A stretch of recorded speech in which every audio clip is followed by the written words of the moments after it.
अच्छा, इस स्कीम के तहत जैसे कि नेशनल लाइव स्टॉक मिशन है, जिसके अंतर्गत आप कितनी बकरी के लिए आवेदन कर सकते हो? इसमें कम से कम 100 बकरी और 5 बकरे का एक यूनिट होती है। अच्छा, कम से कम आप 100 बकरी और 5 बकरे की एक यूनिट पे आप आवेदन कर सकते हैं। इस पे आपको 10 लाख रुपए की गवर्नमेंट से सब्सिडी दी जाती है। अच्छा, इसी भी आप पे 200, 300, 400, 500 500 तक है।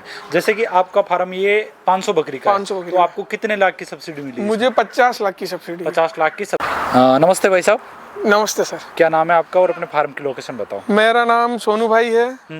मेरे फार्म चित्तौड़गढ़ में है। चित्तौड़गढ़ में नेशनल हाईवे उदयपुर रोड पे बानसन के पास मेरा फार्म है। अच्छा, अर्श गोट फार्म के नाम से मेरा फार्म है। मैं यहाँ पिछले 2 साल से बड़े स्तर पे फार्मिंग कर रहा हूँ। अच्छा, 2 साल से आप काम कर रहे हो। अभी आपने ये जो फार्म है आपने एनएलएम के तहत बनाया है? जी, एनएलएम के तहत। अच्छा, कब आवेदन किया था आपने इसका? मैंने इसका आवेदन 2021-22 में किया था और मेरी 23 के अंदर मेरे फार्म की अप्रूवल आ गई थी। सैंक्शन हो गया था मेरा फार्म और 28 मार्च 2024 को मेरी पहली किस्त सब्सिडी की आ चुकी है सर। अच्छा, 28 मार्च 2024 को पहली आ चुकी है 25 लाख रुपए की। जी, सब्सिडी की। जी। अच्छा, इसमें क्या प्रोसेस है? इसका आवेदन करने की क्या प्रोसीजर है? इसका आवेदन के लिए सर सबसे पहले आपको ट्रेनिंग सर्टिफिकेट की जरूरत होती है, जो आप किसी अच्छे रजिस्टर्ड संस्थान से आपने जिस से ट्रेनिंग की हो। दूसरा, आपकी खुद की जमीन होना चाहिए या जो आप लीज पे किसी से लीजिए उसका रजिस्टर्ड लीज एग्रीमेंट होना चाहिए। तीसरा, एक डीपीआर चाहिए अपन को, जो एक सीए द्वारा या पशुपालन के किसी डॉक्टर द्वारा बनाई जाती है। उस डीपीआर चाहिए। कुछ अपने नॉर्मल डॉक्यूमेंट्स चाहिए। इसमें वैसे इनकम प्रूफ की कोई जरूरत नहीं होती है कि आईटीआर रिटर्न कंपलसरी, ऐसा कुछ भी नहीं होता है। बिना आईटीआर के भी आपको लोन मिल जाता है। अच्छा जी, तो भाई साहब जैसे कि आपने बताया कि सबसे पहले आपके पास जमीन होनी चाहिए। जी, आपके पास जमीन होनी चाहिए। जैसे आपने 500 बकरी का किया है आवेदन, तो आपको कितनी जमीन की रिक्वायरमेंट रही है इसके लिए? सर मेरे पास 5 बीघा जमीन है। अच्छा जी, 5 बीघा पे आपने 500 बकरी किया। वैसे इसमें कंपलसरी नहीं है कि कम से कम 3 बीघा तो होना चाहिए, ऐसा नहीं है कि 5 बीघा 10 बीघा चाहिए। 3 बीघा पे भी 500 बकरी का कर सकते हैं। अच्छा, ठीक है। इस पे कंपलसरी ये है कि 500 बकरी के लिए कम से कम 9000 स्क्वायर फीट का शेड होना जरूरी है। ये कंपलसरी है। शेड की जगह 9000 स्क्वायर फीट होनी चाहिए जिसपे आप शेड बनाओगे। अच्छा, जो शेड। दूसरी बात ये है कि जैसे जमीन की बात हो गई, इसमें दूसरी रिक्वायरमेंट रहती है। आपने बताया कि इसका क्या नाम, डीपीआर में क्या क्या होता है? थोड़ा डीपीआर के बारे में डिटेल। सर, डीपीआर एक सीए द्वारा एक पूरी रूपरेखा तैयार की जाती है, जिसमें जैसे मैंने 500 बकरी का आवेदन किया तो 500 बकरी मैं लाऊंगा। उस 500 बकरी से 3 साल का पूरा रिकॉर्ड बनाया जाएगा कि 500 बकरी से मेरे को कितनी अर्निंग होगी, 500 बकरी से मुझे कितने बच्चे आएंगे, 1 साल की मुझे क्या कमाई होगी, क्या खर्चा होगा।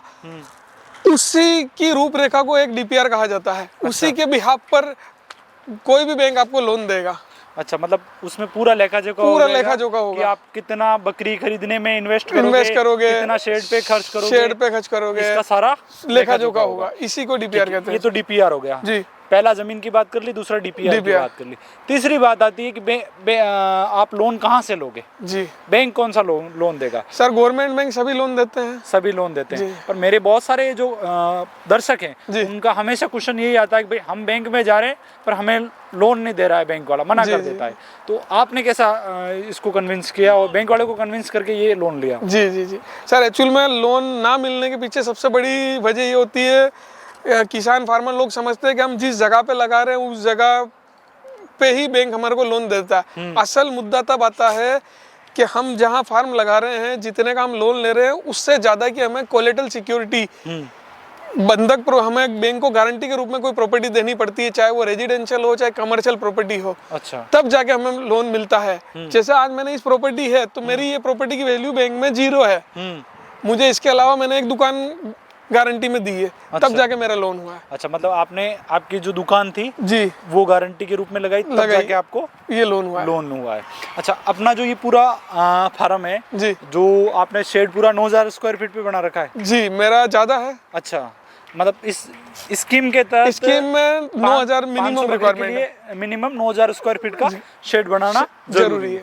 पर आपने कितने का बना रखा है? मैंने टोटल 17000 स्क्वायर फीट का शेड बना रखा है। 17000 स्क्वायर फीट का बना रखा है जी। कुछ आपने अपना खुद का पैसा लगा रखा है सर? तब जाके बना सर। ठीक है। इसमें कैसे क्या है, पार्टीशन वगैरह वगैरह अलग? बिल्कुल बिल्कुल सर। मतलब जैसे कि प्रेग्नेंट बकरी है तो उनके लिए अलग, छोटे बच्चे के लिए अलग, बकरों के लिए अलग, हाँ। बच्चे देने वाली बकरियों के लिए अलग, उनके साथ उनके बच्चे रहते हैं।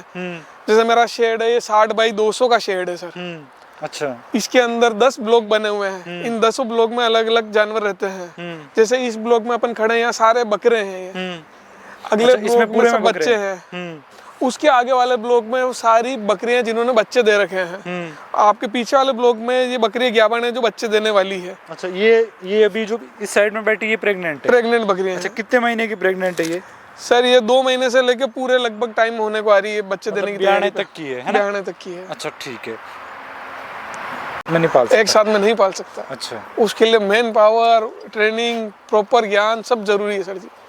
ये समस्या सबको आ रही है। अच्छा। इसलिए छोटे में अगर किसी को भी अपन सजेस्ट करें ना, 100 बकरी के प्लान में अगर अपन सजेस्ट कर देते तो बेस्ट है। अच्छा। 100 बकरी घर में परिवार एक मिल के चला सकता है कि हस्बैंड वाइफ है, बच्चे हैं, तो 2-3 जने मिल के खुद पाल लेंगे, संभाल लेंगे। 1-2 मैन पावर नौकर रख के कर सकते हैं। पर 500 बकरी करना में बहुत समस्या आएगी। समस्या तो उसके लिए आपको ये प्रशिक्षण लेना बहुत जरूरी है। प्रशिक्षण सबसे पहले जरूरी है सर जी। सब यूँ बताओ, जैसे प्रशिक्षण आपने लिया था जी, कहाँ से लिया था? मैंने केवीके से लिया था। केवीके अपना कृषि विज्ञान केंद्र चित्तौड़गढ़, इनसे लिया था। कितने दिन की ट्रेनिंग? 10 दिन की ट्रेनिंग थी सर। अच्छा, उसमें क्या क्या सिखाया आपको? उसमें मुझे बकरी पालने का तरीका सिखाया और क्या वैक्सीनेशन है वो सिखाया। उनको क्या मेडिसिन वगैरह देनी है, क्या क्या टीके वगैरह लगाने, ये मेन चीजें जानकारी दी गई खिलाने पिलाने से संबंधित। अच्छा। और उसके बाद सबसे अच्छा मेरा प्रशिक्षण था वो मैंने खुद लिया। वो ऐसे लिया, मेरा घर की छत थी 30 बाई 70 की, 2100 स्क्वायर फीट की। मैंने घर की छत पे 70 बकरियां पाली। अच्छा।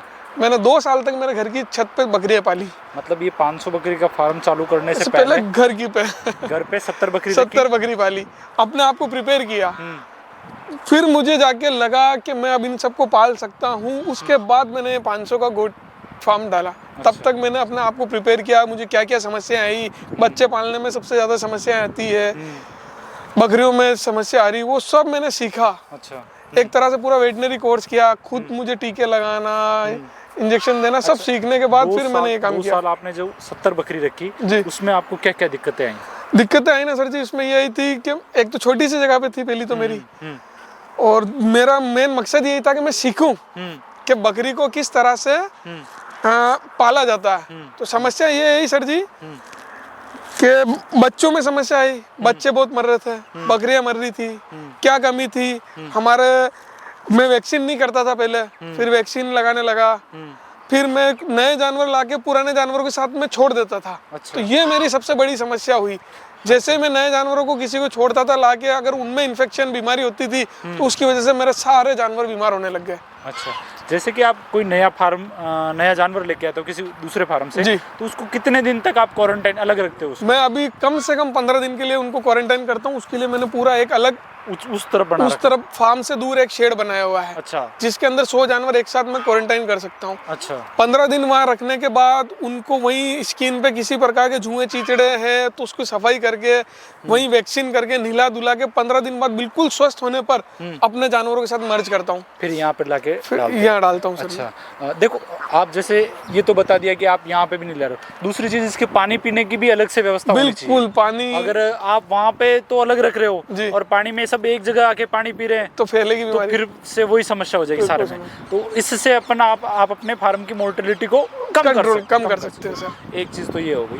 भाई साहब दूसरी बात एक और पूछूंगा कि आपने बताया कि आपको प्रशिक्षण होना बहुत जरूरी है। जैसे कोई आदमी है जिसके पास 100 बकरी है जी, वो 10-20 साल से रख रहा है, हाँ, तो वो तो उसको मैनेज कर सकता है? बिल्कुल 100% कर सकता है, क्योंकि उसको हर चीज का नॉलेज है। हर चीज का नॉलेज किस तरह। मैं बहुत सारे फार्म पे जाता हूँ, इतने एडवांस है लोग कि उनको सब पता है।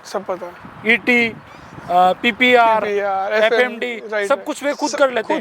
उनको दवाई का भी पता है कि भाई इस कंपनी की अच्छी काम करेगी, इस कंपनी की अच्छी काम करेगी, इस ये रोग आ रहा तो इसमें ये करेगी, यहाँ तक का नॉलेज है। बिल्कुल उनके लिए तो भाई उनके लिए बेस्ट है। वो 500 क्या 1000 बकरी भी पाल सकते हैं। 1000 बकरी भी पाल सकते हैं, क्योंकि उन्होंने अगर 100 बकरी पाली है, इतने सालों का अनुभव रखा है, तो वो आदमी बेस्ट है। और दूसरे जो नया फार्म चालू कर रहे हैं और उनके साथ में ऐसी प्रॉब्लम आ रही, तो वो ऐसे लोगों के साथ कोलैबोरेशन करके भी अपने फार्म को मतलब माइनस में जाने से बचा सकता है ना? बिल्कुल राइट सर। ठीक है। भाई साहब जैसे कि बैंक वाले के पास जाते हैं, बहुत सारे फार्मर जाते हैं, तो उनको बैंक वाला मना कर देता है, तो बैंक से अपन लोन के लिए कैसे आवेदन कर सकते हैं? सर बैंक में आपको कन्विंस करना पड़ेगा, बैंक में जाके जो भी आपकी नजदीकी शाखा, सबसे पहले बैंक ज्यादातर उन लोगों को मना करता है जिनका ब्रांच बहुत दूर होती है, तो मॉनिटरिंग नहीं कर पाते हैं। अच्छा, तो आप सबसे पहले प्रीफर कीजिए किसी भी गवर्नमेंट बैंक में जाइए जो आपकी नजदीकी शाखा हो। अच्छा, आप उनको समझाइए कि इसमें किस तरह से आपको सब्सिडी मिलेगी, कितना बैंक का शेयर रहेगा, कितना जेब की लागत रहेगी। जैसे 100 बकरी पे अगर 10 लाख की सब्सिडी मिल रही है, 10 लाख का आप लोन ले लीजिए और उस पे 5 लाख रुपए आपकी जेब की लागत लगेगी, तो बैंक वाले आपसे सेटिस्फाइड होना चाहिए कि आप 5 लाख रुपए जेब के लगा सकते हो, उनको लगना चाहिए, तो वो आपका लोन दे देंगे। और 10 लाख के लिए आपके पास कोई ना कोई प्रॉपर्टी गारंटी में अगर आप दे रहे हैं तो दे देंगे। और अगर आपके पास प्रॉपर्टी नहीं है तो उसका एक दूसरा विकल्प है एफडी। अच्छा, अगर आपके पास अमाउंट है तो आप 10 लाख की जो बैंक गारंटी दी जाएगी उस पे कम से कम आपको 13 लाख या 15 लाख रुपए की एफडी जमा करानी पड़ेगी। अच्छा, अगर आप एफडी लगाओगे तो भी आपका काम हो जाएगा, तो वो आपका सेल्फ फाइनेंस वाला, वो सेल्फ फाइनेंस हो जाएगा, उसमें हो जाएगा। जी हाँ, पर उसमें बैंक को गारंटी देनी पड़ेगी, क्योंकि जो गवर्नमेंट आपको सब्सिडी दे रही है ना, उसके लिए आपको बैंक गारंटी देता है, तब जाके गवर्नमेंट सब्सिडी देती है। ठीक है, ठीक है। भाई साहब जैसे कि सब्सिडी और बैंक गारंटी का कैसे क्या सिस्टम है? जी, लोन ना मिलने की वजह से सब जो समस्या आ रही है कि बैंक हमारे को लोन नहीं दे रहा, उसके पीछे यही एक कारण है कि बैंक खाली आपको लोन ही नहीं देता, जितनी आपको सब्सिडी मिलती है उतनी बैंक गारंटी भी देता है। बैंक की गारंटी के बिहाफ पे ही आपको लोन सब्सिडी रिलीज होती है। मतलब सरकार आपको बैंक की गारंटी पे सब्सिडी दे रही है। अच्छा, हाँ, इसी वजह से। वरना लोग खुद सेल्फ फाइनेंस करके भी अपना बिजनेस कर सकते हैं, पर उनको बैंक गारंटी तब भी देनी पड़ेगी।